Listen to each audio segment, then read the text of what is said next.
Documento Jovem Pan. A relação entre humanos e animais está cada vez mais profunda e sua capacidade de cura se tornou o foco de um campo de estudo em expansão.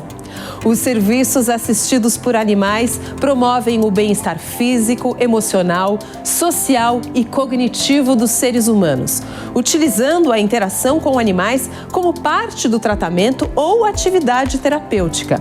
No Brasil, essa prática tem raízes históricas, iniciadas pela psiquiatra Nise da Silveira nos anos 50. Ela foi a pioneira da terapia assistida por animais no Brasil, utilizando cães como coterapeutas para pacientes psiquiátricos. Atualmente, a modalidade é considerada um campo em desenvolvimento que ainda necessita de mais estudos para revelar todo o seu potencial. O documento Jovem Pan vai explorar esse universo e mostrar os benefícios que isso pode nos trazer.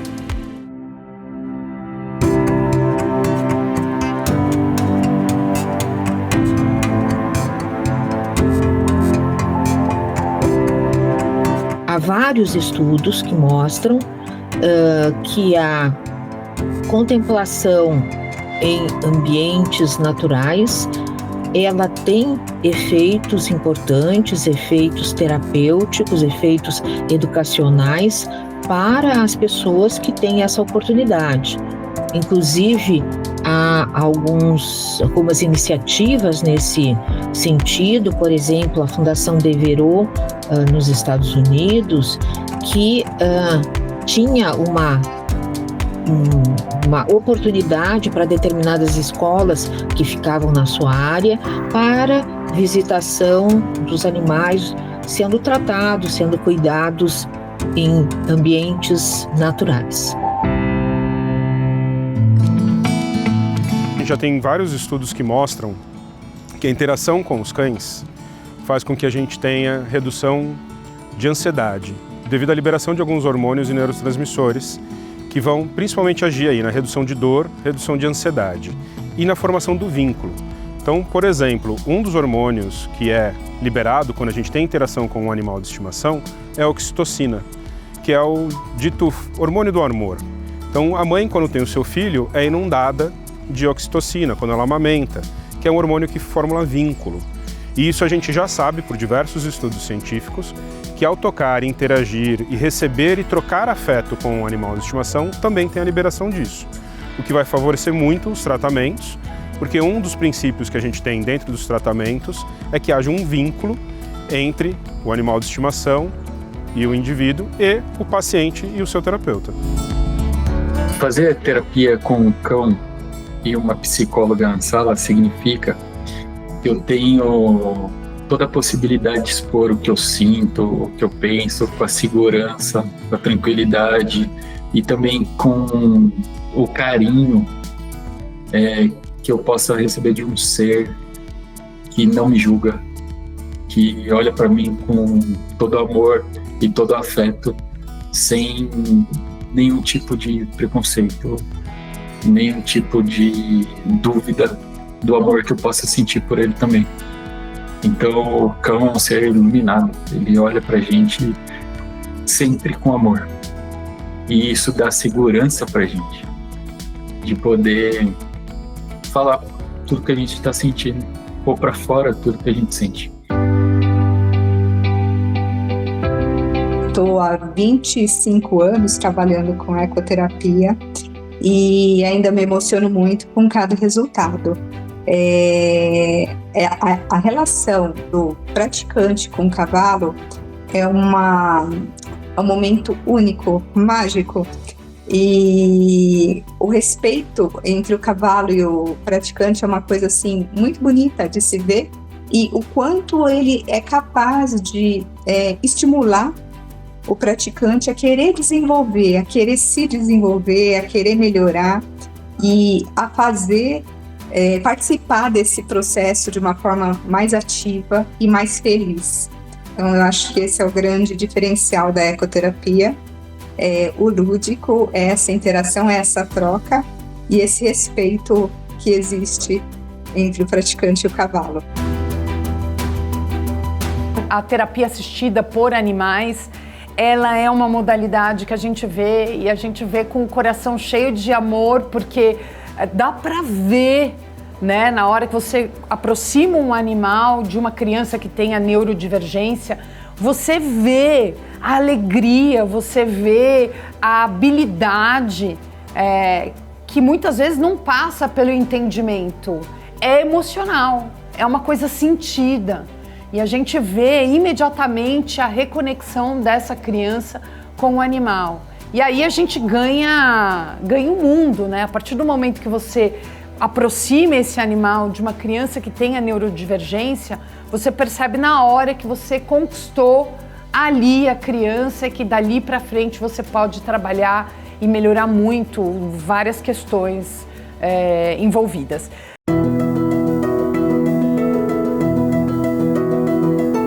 A sinoterapia é um tipo de terapia assistida por cães que usa a interação humana com eles para ajudar no tratamento de diversas condições, como ansiedade, depressão e autismo, além de auxiliar no desenvolvimento cognitivo e motor de crianças com necessidades especiais.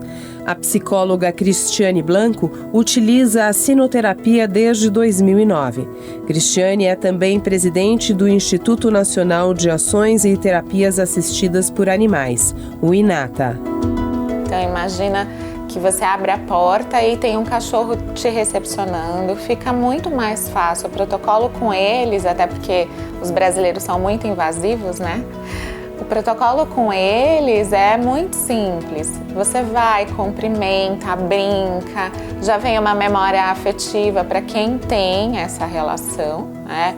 Por isso que é importante a gente perguntar antes se a pessoa não tem nenhum medo ou uma experiência negativa, tá? Mas também é possível trabalhar a fobia. Mas quando a pessoa tem uma experiência positiva, ela aciona todas essas memórias, eles quebram gelo e a partir daí facilitam essa conexão, que os estudos falam exatamente isso. Quebra o gelo e facilita o vínculo. Então, primeiro o paciente se vincula aqui, depois transfere para o profissional. A terapia foi praticamente o que construiu quem eu sou hoje, né? A presença do cão, assim, né? Na terapia, foi o que fez com que eu conseguisse fazer terapia, né? Eu passei já por 3 coterapeutas, né? 3 cães diferentes ao longo da terapia, porque eu faço terapia desde 2008, né? E cada cão tem uma personalidade diferente e essas personalidades me ajudaram ao longo desses anos todos, né? E lógico, a Cris, a minha terapeuta, ela ajudou em todos os campos da minha vida, porque quando eu fui buscar terapia, eu estava com problemas emocionais no campo afetivo, tinha as questões familiares, tinha as questões do trabalho. Eu era um jovem, né, lá em 2008, e eu precisava reconstruir muitas coisas. Mas a presença do cão me acalmava, a presença do cão era o começo da tranquilidade para eu voltar a si e começar a terapia ali no consultório, né? Lógico que eu não tinha essa percepção lá no começo, né, da terapia. Hoje eu tenho, né, depois de tantos anos fazendo terapia, do quanto era importante aquele cão ali do meu lado. Uma das coisas que a gente percebeu no Hospital das Clínicas, né, no atendimento à violência, é que eles suscitam coisas que a gente demoraria muito tempo para conseguir acessar, principalmente em transtorno mental grave. Pensa que são pessoas que já têm uma dificuldade de se conectar, de expressar o que sentem, e eles facilitam muito. Então, eu vou trazer um exemplo para vocês. de uma paciente que a gente atendeu, eu e o Boris, lá no Hospital das Clínicas. E ela entrou na sala, é comum, né? Bem assim, fechadinha, viu o Boris, aceitou a gente fazer uma avaliação antes, mas vi que ela deixou ele ali quietinho, sem abrir muito para interação. Aí a gente começou a conversar, em determinado momento eu via que ela olhava para ele, mas contia.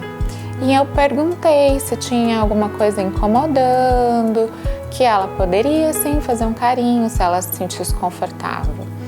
E ela me perguntou se ela não poderia passar nenhuma doença para ele. É comum, né, quem sofre violência se sentir sujo, muitas vezes doente. Isso demoraria muito tempo para eu descobrir, naturalmente, porque a gente respeita o espaço pessoal, né? E então, ela nunca me faria essa pergunta diretamente, por exemplo, posso te passar alguma coisa? A partir dali que a gente conseguiu investigar e percebi, por exemplo, que ela estava separando os talheres em casa, né? Por isso que ela estava solicitando tantos exames, tinha muitas queixas, justamente por essa fantasia. Então, sim, em muitos casos, eles vão suscitar coisas que a gente vai demorar mais tempo para descobrir. Em um mundo onde a cura e o conforto nem sempre vêm de medicamentos, a Associação Patas Terapeutas se destaca. Uma organização não governamental e sem fins lucrativos, ela carrega uma missão simples, mas profundamente transformadora: levar o poder incondicional do afeto animal por vários lugares. Mais do que apenas uma visita, a associação promove a terapia e atividades assistidas por animais. São cães, gatos e até mesmo bichos silvestres e exóticos, todos acompanhados de seus dedicados tutores, cruzando as portas de hospitais, residenciais de idosos e abrigos de crianças. É o que aponta Silvana Fideli Prado, fundadora e presidente da Patas Terapeutas. Eu enxergo a evolução dos pacientes de uma maneira assim imediata, porque na hora que um animal entra dentro de uma UTI, de um hospital ou de um morador, né, de um residente, você vê assim que muda o ambiente, ele começa a sorrir, achar que a vida é melhor, porque o animal ele faz isso mesmo, esse resgate, as lembranças afetivas. Nesses 22 anos que eu trabalho com serviços assistidos por animais, é recompensador todos os dias, porque todos os dias você vê um efeito dessa convivência de uma maneira imediata com os pacientes, com as pessoas que entram em contato. E isso faz com que a gente tenha cada vez mais vontade de trabalhar. Eu acredito que a única coisa que o animal pode fazer, que nós não fazemos, nós humanos não fazemos, é não julgar. O animal não julga, independente de como você esteja. Isso é um crédito maravilhoso neles. Às vezes a pessoa está ali se sentindo um pó, né? Acabada. De repente você põe um animal ali do lado dela, que interage com esse animal, ela pode abraçar, pode beijar, e ele corresponde a tudo isso. A pessoa e começa a falar dela, é muito mais rápido. No Hospital Santa Mônica, em São Paulo, o tratamento de pacientes psiquiátricos ganha uma abordagem única e acolhedora. O psicanalista Vinícius Fava Ribeiro tem uma parceira de trabalho que não fala, mas ouve e acalma: a sua cachorrinha Romã.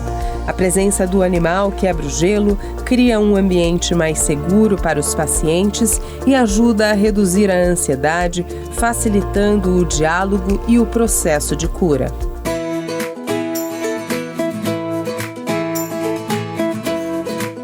Hoje em dia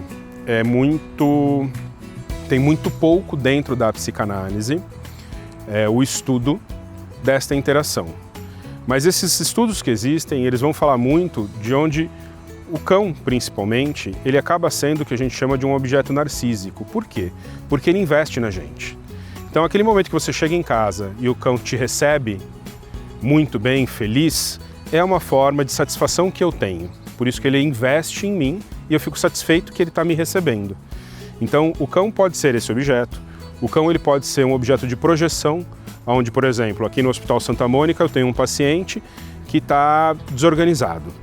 E aí este paciente ele vai falar que a Romã está muito brava hoje, sendo que a Romã está super calma e tranquila. Então ele projeta no animal de estimação, no cão, coterapeuta no caso, né, aquele estado que ele está para poder falar sobre isso. Então para ele vai ser muito difícil falar que ele está bravo, que ele está agressivo, mas ele pode falar que a Romã está brava e agressiva e decorrer sobre a Romã. E eu, como profissional que entendo essas dinâmicas, sei que ele está falando dele e vou fazer uma condução desta fala. Mas já aconteceu casos de eu estar realizando um grupo aqui no Hospital Santa Mônica e um paciente, na fala do grupo, ficar mais entristecido. E a minha cachorra se direcionar a esse paciente. Isso faz uma intervenção para aquele paciente.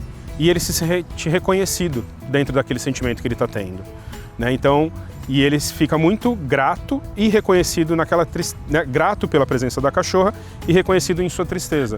Então a cachorra dá um certo apoio ao paciente naquele momento que o grupo ou o profissional não pode. E isso depois, lógico, é observado por mim e eu retomo isso para entender o que aconteceu com aquele paciente e como ele se sentiu quando a cachorra foi lá e acolheu ele.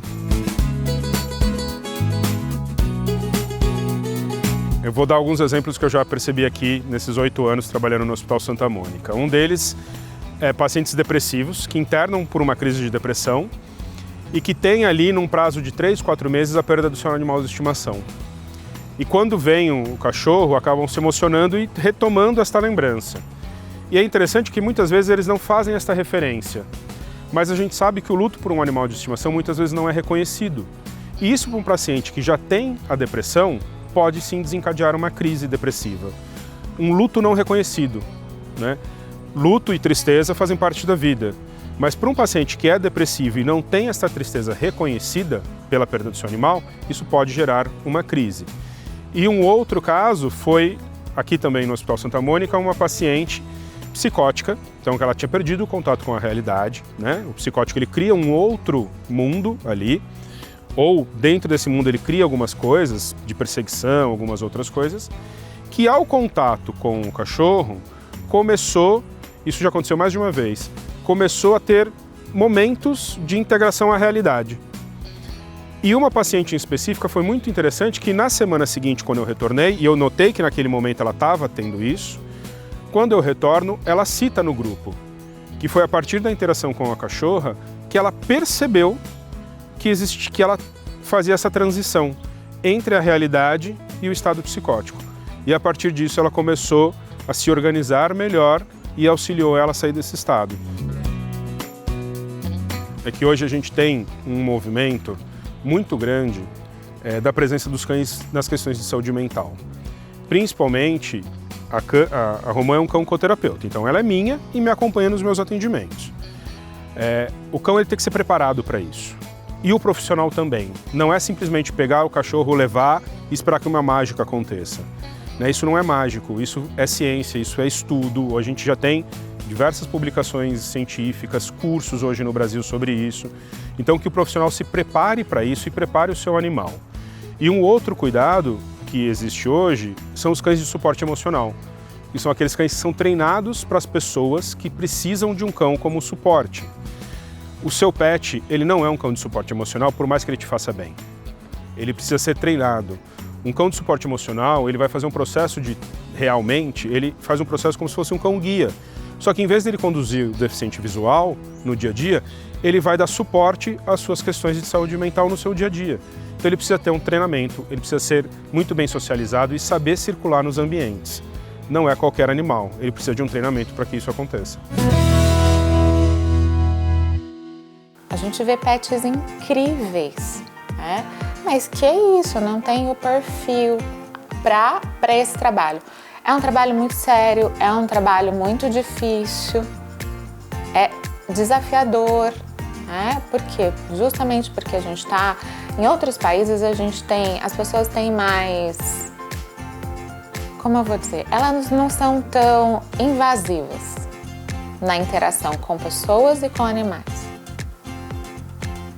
Agora aqui nós somos, né? Então pensa que é um animal que tem que dar conta disso, tem que dar conta. Se você trabalha no hospital, de um carrinho grande que passou, entrar num quarto e não roubar a comida do café que está ali, ou não ficar pedindo a comida ao invés de interagir, saber subir numa cama sem pisar ou, né, invadir demais o espaço do paciente que está acamado.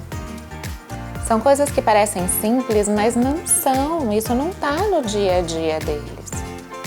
Então a gente prepara, mas precisa gostar disso, né? Precisa que a interação com aquele humano seja mais prazerosa do que a comida, do que o brinquedo que está ali chamando a atenção. Então, são todas essas características que a gente avalia antes de colocar o animal nesse setting.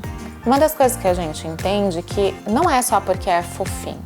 Uma interação positiva com o cão, ela libera uma porção de substâncias que estão relacionadas à sensação de bem-estar. E depois de 5 a 15 minutos de interação positiva, também, principalmente a ocitocina, que é ela que traz essa sensação de relaxamento, de vínculo, né, afetivo. Por isso que a gente tem todas essas alterações que a gente chama de fisiológicas, que tem gente que fala assim, cachorro ajuda na depressão, na ansiedade. Na verdade, é a interação positiva. A gente tem cães sendo utilizados em tribunais, por exemplo, ajudando crianças que sofreram violência. Né? A gente tem um cão ali para dar um suporte, uma escuta sem julgamento. Pensa que o cachorro não faz uma cara feia quando você está falando alguma coisa. E se ele de fato foi selecionado e treinado para aquilo, outro benefício que a gente tem é, na nossa relação, a gente entendeu que eles tinham a função de alertar o perigo, certo? Agora, se eu tenho um cão tranquilo, eu vou sentir o quê? Que eu tô segura. Então, é algo muito comum que a gente vê. Uma criança que se sentiu mais tranquila, que ficou ali fazendo um carinho e relaxou porque eu tenho um cão tranquilo ali naquele setting.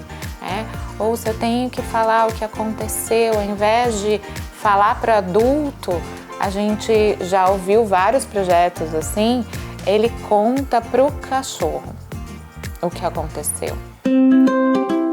Dentro do universo dos serviços assistidos por animais, o cavalo se destaca como um parceiro terapêutico de grande poder. A modalidade, conhecida como ecoterapia, utiliza um movimento rítmico e tridimensional do animal para estimular o corpo do paciente, promovendo melhorias significativas em aspectos físicos e emocionais. Mais que um animal, o cavalo se torna um elo que ajuda a desenvolver o equilíbrio, a postura e a coordenação motora. A ecoterapia é a prova de que a conexão entre humanos e animais pode ser um caminho de reabilitação e um poderoso catalisador para a autoconfiança e a superação de desafios, conforme relata a escritora e fisioterapeuta Ana Luísa de Lara Uzum. A ecoterapia é utilizada como reabilitação e também habilitação para pessoas com necessidades especiais. Nós utilizamos o cavalo como meio terapêutico junto à equipe multidisciplinar para conseguir avanços individuais em cada questão de cada indivíduo que traga uma necessidade a ser trabalhada. O cavalo apresenta ao passo um movimento tridimensional e esse movimento impulsiona o corpo do paciente que está montado no seu centro de gravidade, que é a parte mais funda do cavalo, impulsiona o corpo para frente, para trás, para um lado, para o outro, para cima e para baixo. Esse movimento tridimensional faz com que o paciente busque o seu eixo a todo momento, estimulando assim as reações de equilíbrio do corpo, as reações de endireitamento e também promovendo o fortalecimento de toda a musculatura do corpo para que ele consiga se manter nesse eixo. Então, buscando se manter sobre o cavalo, o praticante, a gente chama o paciente de praticante, o praticante buscando esse eixo a todo momento, ele vai desenvolvendo todas essas habilidades e vai dando uma sequência ao seu desenvolvimento motor normal. Os benefícios são bastante amplos, porque os cavalos, na equipe, eles atendem não só os praticantes que necessitam da reabilitação física, mas também da cognitiva, mental, emocional, né? Então, qualquer questão que você imagine trabalhar num consultório, a gente consegue trabalhar com o cavalo, mas dentro do universo equestre. Então, dentre os benefícios físicos, né, falando como fisioterapeuta, a gente tem o desenvolvimento do equilíbrio, a melhora da força muscular, a estimulação das fases do desenvolvimento motor normal, porque a gente atende bastante os casos com sequelas neurológicas, então paralisia cerebral, síndromes diversas, traumatismo craniano, e outras questões neurológicas envolvidas que tragam ali um atraso no desenvolvimento motor, né? O cavalo, ele tem, através do seu movimento, a gente consegue adequar o tônus muscular dos nossos praticantes, fazendo com que facilite esse desenvolvimento do eixo céfalo-caudal, que é esse controle de cabeça e tronco. E aí todo o resto fica muito mais fácil, que seriam as atividades manipulatórias com as mãos, ou pensar em um trabalho de marcha, né? Então, seguindo as fases do desenvolvimento motor normal, o cavalo prepara esse eixo, que é a base de tudo, para que a gente consiga avançar em todas as outras fases. Na ecoterapia, o cavalo é muito mais do que um animal. Ele é parte essencial do tratamento. A presença, o movimento e até o vínculo com um animal geram respostas físicas e emocionais em quem participa das sessões. É o que analisa Pedro Dudusch, fisioterapeuta e fundador da ecoterapia Transformar. O cavalo, por si só, já é terapêutico, né? Não tem qualquer pessoa que, ao ter contato com os cavalos, não tem alguma melhora no seu bem-estar, tá? Seja emocional, seja físico, seja experiência sensorial. Então, sempre quando você está nesse meio, né, onde tem cavalos, você já está sendo tratada, querendo ou não, né? Então, qualquer pessoa que algum dia possa ter esse contato, vai estar sendo tratada emocionalmente, quer que seja. Existe um estudo que fala que o animal que tem a marcha mais semelhante à marcha do ser humano é o cavalo. Como o nosso perfil aqui da reabilitação é de atendimento para a reabilitação em si, então, assim, essa marcha que o cavalo apresenta, representa muito para a gente, para uma criança neurológica, alguma sequela neurológica. Por exemplo, uma criança que jamais andou na vida, esse tempo que ela está em cima do cavalo, tendo essa experiência, é como ela se estivesse andando. Então, todas as reações que ela vai ter no corpinho dela, vai ser como se ela própria estivesse desenvolvendo a marcha. Uma pessoa que perdeu a marcha, por qualquer motivo que seja, ela, quando está em cima do cavalo, vai estar mandando mensagem para o cérebro dela como se estivesse andando novamente. Ou seja, esse processo de reabilitação ou mesmo de habilitação vai estar sendo perfeito para esse indivíduo. Porque ou ela não sabe andar e vai estar aprendendo pelos movimentos do cavalo como é andar, ou já andou na vida e como perdeu a marcha, vai estar reaprendendo esse movimento da marcha, com todas as suas reações de equilíbrio, coordenação motor e tudo mais. Os resultados da ecoterapia vão muito além da melhora física. Em muitos casos, o tratamento transforma completamente a vida dos pacientes e de suas famílias. Mas tem alguns casos que são mais marcantes, né? Pessoas com diagnósticos de doenças evolutivas, que a doença estaciona, pessoas que não tinham prognóstico de marcha e voltaram a andar, pessoas que eram cadeirantes, pararam de usar cadeira e começaram a desenvolver marcha por conta da ecoterapia. Então, assim, tem vários casos que a gente pode estar citando aqui. Um caso que mais me marcou era uma criança de 1 ano e meio que entrou para a gente com uma síndrome, com um diagnóstico, né, que era uma síndrome evolutiva que ele tinha de 4 a 6 meses de vida, né, o Vinícius. E com o tratamento ele foi melhorando, e graças a Deus descobrimos que o diagnóstico não era o primeiro diagnóstico que chegou para a gente, era o outro diagnóstico de encefalite. E o Vinícius hoje é um indivíduo, é um adulto, 30 e poucos anos, 33 anos vai fazer, e anda a vida profissional normal, e assim, graças a duas coisas, né? Aos pais terem perseverado com a reabilitação dele aqui na ecoterapia, e segundo, dele ter vindo e aceitado o tratamento. Então você vê que o fato de levar a sério, de querer melhorar, ajuda bastante no processo de reabilitação. Existe um estudo que fala que por minuto, ou seja, em 60 segundos, você tem de 1.800 a 2.400 ajustes tônicos acontecendo no seu corpo. Ou seja, você, para ficar em pé, você tem que ter um equilíbrio entre as suas musculaturas anteriores e posteriores. Senão você ou vai cair para frente, ou para trás, ou para os lados. Então, quando você está sobre o cavalo, você está tendo esses movimentos acontecendo, você querendo ou não. A cada passo, o cavalo está te fazendo ter esses estímulos. Soma tudo isso, mais de 2.400 ajustes tônicos que o seu corpo está tendo só para poder ficar sentado sobre o cavalo. Então você tem uma gama de estímulos gigantesca quando você está sobre o cavalo tendo esse tempo de atendimento. Imagina isso vezes 30, né? Vezes 120 minutos no mês, né? Ou 180 minutos no mês. Então, assim, é um processo de reabilitação muito completo, muito legal e bem potente para qualquer indivíduo que faça a ecoterapia. Com a dedicação incansável de uma mãe, a dona de casa Marinete Damasceno Viana acompanha a filha Sara em uma jornada de tratamento. Há 2 anos, Sara, diagnosticada com ataxia cerebelar, encontra na ecoterapia uma poderosa aliada. Em sessões semanais, o movimento do cavalo se torna um caminho de força e esperança na luta por mais autonomia e qualidade de vida. Ela começou a se comunicar mais com as pessoas, que antes ela ficava meio quietinha, né? Parecia um bichinho assim do mato. Mas depois que ela começou a passar aqui, ela começou a conversar mais, comunicar mais com as pessoas. O intelectual dela melhorou muito.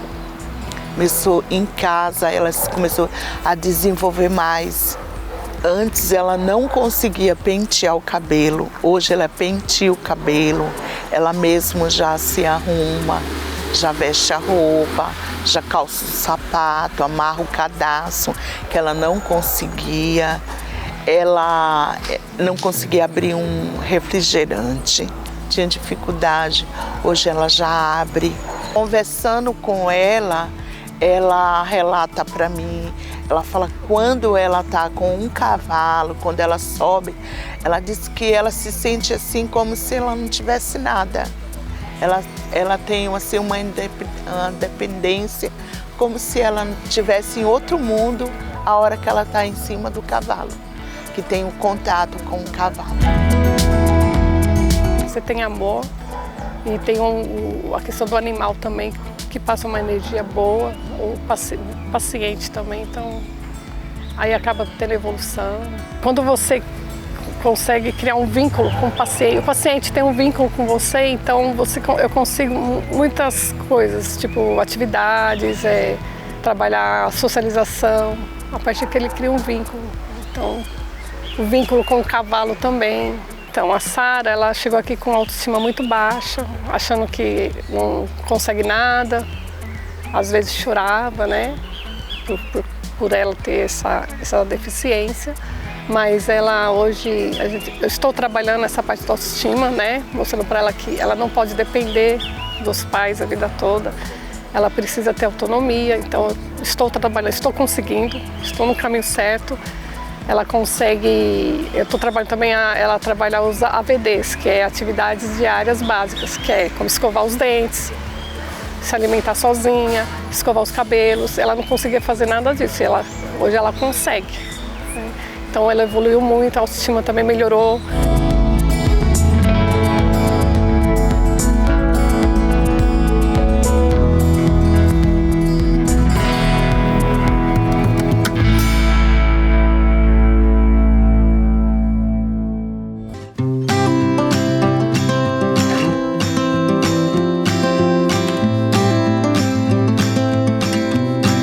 A atividade assistida por animais é uma verdadeira injeção de ânimo, quebrando a rotina das casas de repouso, por exemplo.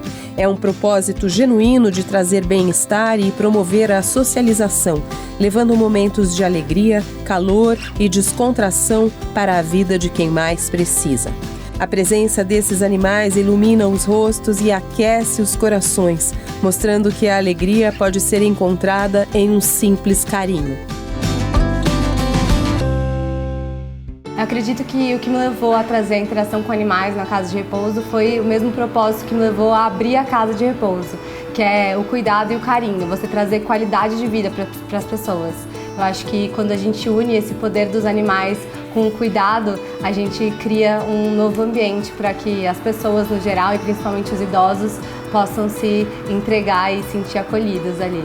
Desde a inauguração da casa, o Stitch é o nosso pet terapeuta, então ele vem aqui e brinca com os idosos. A gente percebeu sim melhoria, então tem uma idosa que ela adora ficar ninando ele, aí ela pega ele no colo e fica ali ninando, então isso ajudou a fortalecer ela e ela ganhar mais resistência também. A gente percebe que contato de abertura mesmo, de alguns idosos que não se comunicavam, de começar a fazer amizade com algum outro idoso, porque vê ele ali brincando com o cachorrinho também. Então isso é muito gostoso, esse tipo de interação que eles criam entre eles e com o animal, né? A gente vê que senhores que são mais sérios mesmo, então quando encontram um animalzinho, eles abrem um sorriso. De longe você já vê ali que brilha o olho dele, que dá vontade de estar ali junto, de demonstrar uma interação diferente.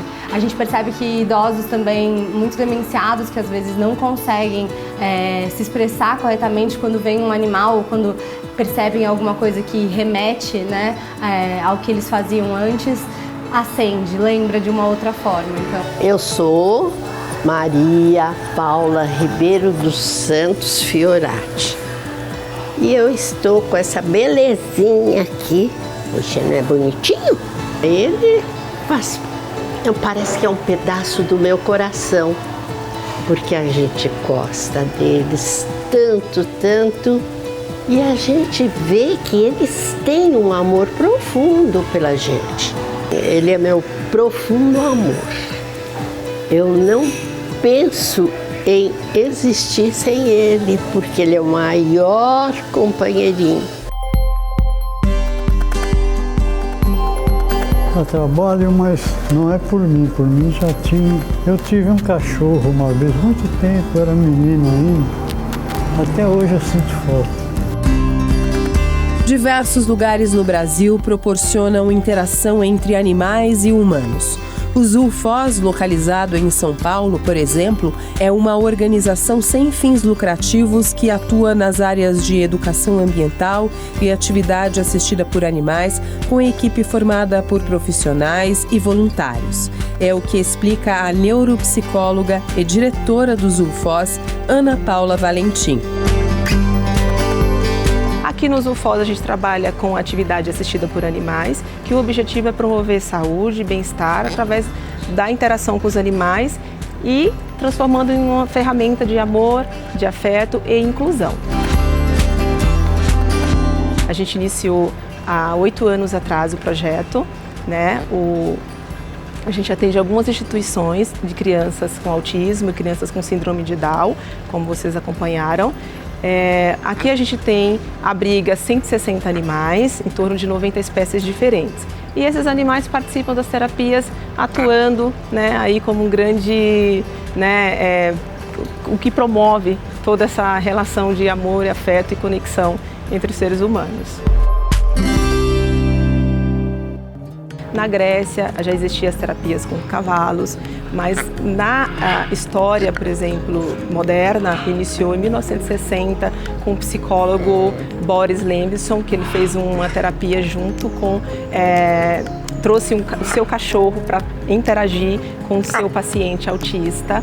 Foi daí que iniciou a parte da terapia com os autistas, um estudo de fato científico, onde ele pôde verificar a redução do estresse, do hormônio do cortisol e também o aumento da serotonina, da dopamina. Tudo isso foi medido em estudos científicos e foi a partir dos anos de 1960. Aqui no Brasil ainda não é tão difundido como nos Estados Unidos, mas a gente já tem bons estudos aqui, onde a gente pode considerar toda essa parte, comprovar, né, que essa interação entre os animais e os seres humanos só faz bem para o ser humano, né, e eles cuidam da gente. A gente até acha que cuida dele, mas é eles que cuidam da gente, né. Eu moro dentro dos zoofós. São 160 animais, eu brinco que talvez o mais diferente aqui que mora no meio de todos eles sou eu. E eu sempre fiz trabalho social desde pequeno. Né? E um amigo uma vez contou quanto os animais podiam ajudar crianças e foi aí que comecei a fazer meu trabalho de conhecimento e poder trazer as crianças com autismo para dentro de casa e começar a fazer eles terem esse contato, né? Eu acho que foi uma coisa tão natural,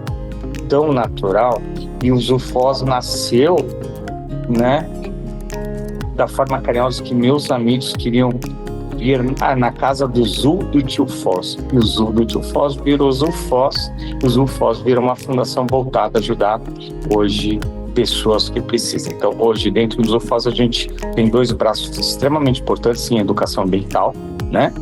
E o outro, que é terapia assistida com animais. Hoje, a gente faz mais de 400 atendimentos gratuitos por mês para crianças que realmente precisam. E adultos também. O Instituto Nosso Olhar é um instituto que ele trabalha com pessoas com deficiência, majoritariamente crianças e jovens. Atualmente a gente tem uma parceria com os zoofós, que uma vez por mês a gente tem um grupinho de crianças de 2 até 4, 5 anos. A gente uma vez por mês vem aqui nos zoofós junto com as crianças e elas têm essa interação com os animais. Eu acredito por si só que a interação com os animais para as crianças já é algo que traz uma tranquilidade, que acalma. Então tem, acho que, toda essa questão mais emocional, né, no trabalho com as crianças, mas também até um trabalho sensorial, né, quando a gente pensa na textura dos bichos, do pelo, da rã, que são diferentes, né, além de trabalhar muito a questão da empatia, do cuidado com o outro, da interação. Cada experiência é diferente, cada grupo de crianças também é diferente, né, então a gente vê tanto, às vezes, o interesse pelos animais maiores como pelos animais menores, mas sempre me emociona muito ver esse contato das crianças com os bichos. Eu sinto que elas aproveitam muito, que elas curtem muito e que tem feito diferença na vida delas também. Foi muito lindo ver a interação do meu filho com animais que eles nunca tinham visto, como foi o caso do sapo, não? A rana, que eles falaram. O eriço também, eu gostei muito como ele mexeu o eriço, o coelho, eu nunca tinha visto um coelho e ele mexeu muito bem. Eu amei essa reação que ele teve com esses animais que ele nunca tinha visto. Para mim é muito importante porque ele ajuda ele a ter conscientização com relação aos animais, o cuidado que é para dar carinho, não é para bater nele nem machucar, é só dar carinho e isso ajuda ele a ter uma identificação do que uma pessoa e do que um animal. Para mim é muito importante. A interação dos meus filhos com os animais ajuda muito nesse desenvolvimento deles. José Fernando, meu filho, tem 2 anos e meio, ele tem síndrome de Down e o que ajuda ele no desenvolvimento é a interação com os animais, a parte motora, a coordenação motora e também a questão da sensibilidade. Acho muito importante para ele ter essa vivência com os animais. Hoje em dia não é tão comum da gente ter essa vivência no cotidiano da gente. Em meio ao caos urbano e ao asfalto que nunca acaba, São Paulo esconde um segredo. Um santuário de biodiversidade onde o tempo desacelera, o som do trânsito dá lugar ao canto dos pássaros e a natureza reconquista seu espaço. É a prova de que a vida selvagem pode coexistir com a velocidade da metrópole, oferecendo um respiro para seus milhões de habitantes e um oásis para as crianças. É o que aponta a veterinária Manu Karsten. O Na Floresta, ele nasceu de uma doideira minha, né? De uma vontade que eu tinha e sempre tive de mostrar um pouco do mundo animal para as crianças, né? Eu vinha viajando, fui a diversos lugares do mundo e conheci muitas realidades de crianças, de animais, de ecossistemas, de biodiversidade diferente. E eu, quando os meus filhos nasceram, eu senti que faltava um espaço aqui em São Paulo que as crianças pudessem aprender um pouco mais sobre preservação, sobre ecologia, sobre conservação dos animais, né? E que a gente pudesse fazer isso de uma maneira muito leve, que a gente conseguisse colocar um pouco de amor e aproximar a natureza das crianças, porque eles estavam cada vez mais longe da natureza e estão cada vez mais longe, usando celulares e mídias e etc. Então, o Na Floresta nasce dessa vontade da reconexão com a natureza. Essa aqui, essa aqui é a que mais faz sucesso com as crianças que a gente faz, porque ela é uma barata de Madagascar e ela causa automaticamente um... Mas a gente quer desmistificar. Qual a importância? A barata não tem importância. Mas a decomposição de um chão de floresta é muito feito pelas baratas. Então a gente conta para as crianças, elas são as faxineiras da natureza, porque elas fazem esse trabalho de decomposição que é importantíssimo. É o fim e o começo de tudo que existe, né? Quando eu sei que a gente foi bem sucedida, quando a gente fala, mãe, por favor, deixa eu ter uma barata. Aí eu entendi que o recado foi dado, entendeu? Porque, não é tão óbvio assim nutrir um amor por este ser, né? A partir do momento que a criança toca nesse animal, eu consigo mostrar para ela a textura, eu consigo fazer ela observar certos comportamentos, eu consigo fazer com que ela entenda como esse animal se comunica. E a partir desse momento, eu vou ganhando um militante, eu vou ganhando um defensor dos animais, né? E um futuro guardião do nosso planeta. Então, tudo que a gente faz, a gente não faz porque é legal tirar a foto, é legal olhar. Não é essa a intenção. A intenção é, eu quero pegar pelo coração. Dizem que paladar não retrocede, né? Da mesma maneira, o amor não retrocede. Então, assim, a partir do momento que eu tenho uma criança apaixonada por um piolho de cobra, por uma barata, eu nunca mais vou ter uma criança igual àquela que não viu esses animais. E a partir do piolho de cobra e da barata, porque é muito fácil amar canguru, baleia, é muito fácil amar o elefante, o leão, mas esses são os animais ali, esses que a gente tem, que a gente vê as campanhas evidentes. Mas é muito difícil amar o sapo, amar a barata, amar o piolho de cobra, que são animais tão importantes quanto outros animais. Então eu acho que a gente tem o dever e a missão aqui de fazer com que as crianças entendam que se eu amo um leão, eu amo um piolho de cobra, eu amo uma barata, porque cada um tem sua função e sua importância dentro de um ecossistema, né? Então o que a gente ensina aqui é o amor. É o amor para que fique gravado na alma dessa criança e a gente tenha futuros guardiões que vão fazer escolhas certas. Vão escolher caminhos ideais. Eu tenho uma história maravilhosa de um menino que a gente foi numa escola e esse menino, desde o começo, era uma turma grande, e esse menino, desde o começo, eu vi ele no fim da turma. Todos vieram, a gente estava mostrando os animais, a gente estava fazendo um passeio pelo bosque. Eu vi todas as crianças super eufóricas, correndo, querendo falar, querendo participar. E esse menino é um menino que ficou lá no fundo, mas assim, extremamente tímido. Ele não falou uma palavra. E na hora que todo mundo queria olhar, ele ficava por último. Ou seja, dava para ver que o menino era extremamente retraído. E na hora que a gente estava mostrando uma serpente, dentro de um contexto ali que a gente estava falando de predadores e tudo, na hora que eu tirei a serpente, todos os alunos foram para trás. Todos foram para trás. Esse menino se aproximou. Eu me arrepio. Esse menino se aproximou e ele tocou. E a hora que ele tocou, ele foi visto por todos os alunos. E o olho dele, eu olhei para ele, o olho dele brilhou. E ele ficou tão feliz. E ele foi finalmente visto. E todo mundo falava, nossa, ele é muito, eu não vou falar o nome do menino, ele é muito corajoso. Ele falou, eu falei, ele é muito corajoso. Ele é muito, parabéns.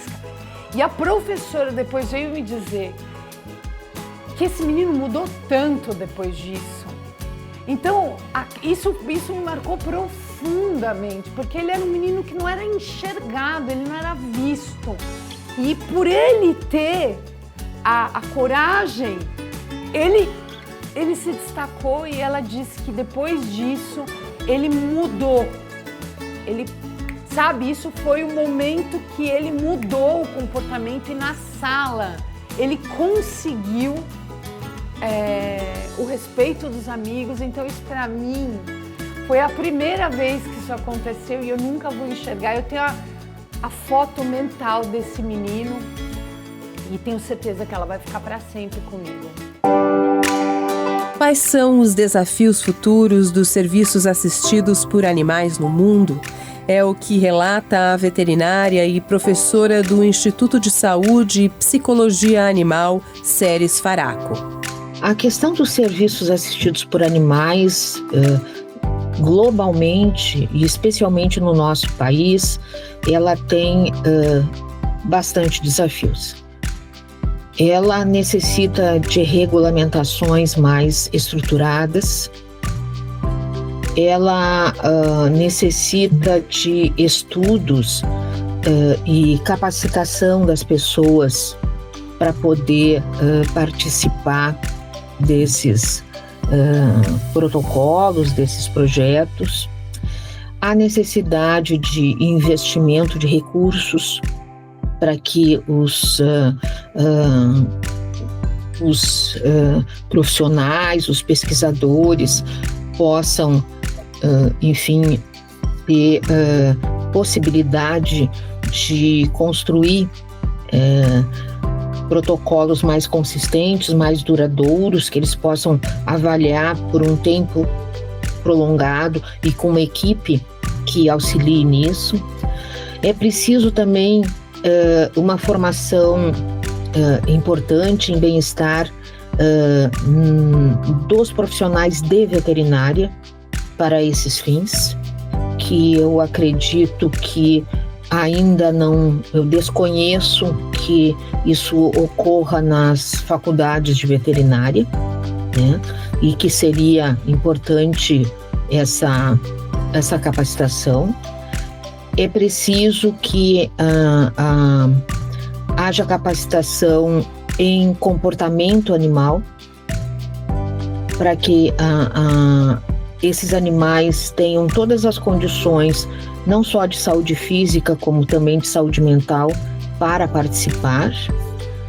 E essa avaliação é uma avaliação sistemática, para saber se esses animais que estão participando, eles necessitam de um repouso, eles necessitam de um reforço de comportamento, enfim, uma avaliação. Há também necessidade de que as pessoas publiquem bastante os seus resultados para que possa ser aproveitado por outros grupos que querem seguir, e daí seguem de um conhecimento já estruturado como base. Eu acho que são esses os maiores desafios. Eu acho que quem cresce longe da natureza, primeiro, diz o Richard Louv, né? Um cara que fez um livro que é espetacular, que chama The Last Child in the Woods, que é a última criança na natureza. As crianças estão ficando doentes, né? Porque elas estão se afastando da natureza. Hiperdiagnosticadas com déficit de atenção, hipermedicadas, né, com vários medicamentos, mas na verdade ele diz que a criança sofre de um déficit de natureza. Então, a criança que nasce podendo ter o contato com a natureza cresce saudável e cresce livre e cresce ciente de que ela é parte de um todo. Ela se reconecta com a natureza. Nós somos parte. A gente não está acima e nem está abaixo. A gente só faz parte de todo um contexto, né?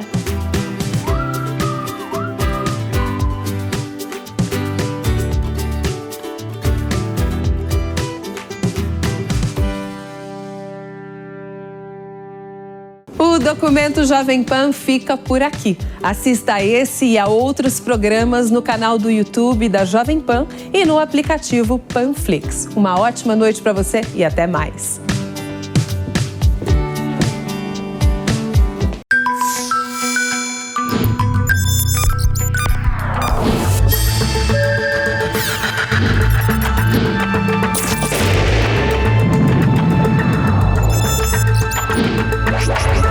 Documento Jovem Pan. A opinião dos nossos comentaristas não reflete necessariamente a opinião do Grupo Jovem Pan de Comunicação. Realização Jovem Pan.